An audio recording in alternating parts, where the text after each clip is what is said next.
27 November নির্বাচন হওয়ার কথা থাকলেও তারা একটা পক্ষকে বিশেষ সুবিধা দেওয়ার জন্য আগে থেকেই একটি খসড়া রোডম্যাপ প্রণয়ন করে যেটা উত্থাপন করে। এখানে তারা 10 ডিসেম্বর নির্বাচন গ্রহণের জন্য খসড়া রেডি করেন এবং নির্বাচন আরো বেশি পেছানোর জন্য তারা খুব বেশি আগ্রহ প্রকাশ করেছে বলে আমাদের মনে হয়েছে।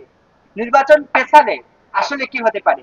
আপনারা সকলে অবগত আছেন যে আমাদের 13 ডিসেম্বর থেকে জগন্নাথ বিশ্ববিদ্যালয়ের 21তম আবর্তনের শিক্ষার্থীদের ভর্তি পরীক্ষা কার্যক্রম শুরু হবে। 14 ডিসেম্বর আমাদের শহীদ বুদ্ধিজীবী দিবস এবং এই দিবসটি জাতীয়ভাবে পালন করা হয় এবং এই দিনে নির্বাচন গ্রহণ করা সম্ভব না। 16 ডিসেম্বর আমাদের মহান বিজয় দিবস।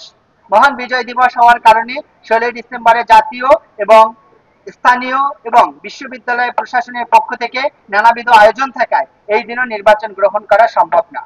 নির্বাচন কমিশন তারা তাদের কথাবার্তা এবং তাদের অ্যাটিটিউড দেখে যেটা লক্ষ্য করেছি যে তারা এই নির্বাচনকে আরো বেশি বিলম্বিত করতে চায়, মানে 16 ডিসেম্বরের পরেও নিয়ে যেতে চাচ্ছে তারা।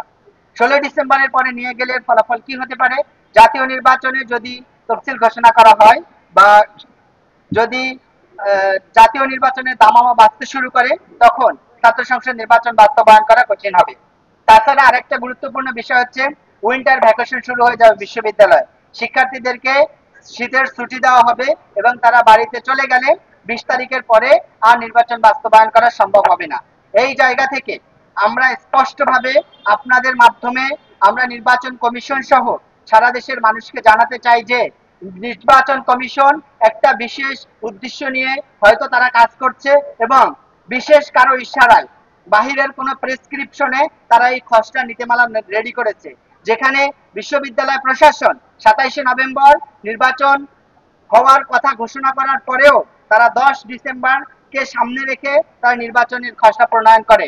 এটা সম্পূর্ণ উদ্দেশ্য প্রণোদিত এবং একটা গ্রুপকে সুবিধা দিয়ে অন্য একটা গ্রুপকে অসুবিধায় ফেলা এবং সর্বোপরি শিক্ষার্থীদেরকে ভোটাধিকার হরণ করে নির্বাচন না করার একটা পায়তারা করার জন্য তারা এটা করেছে মর্মে আমরা মনে করি।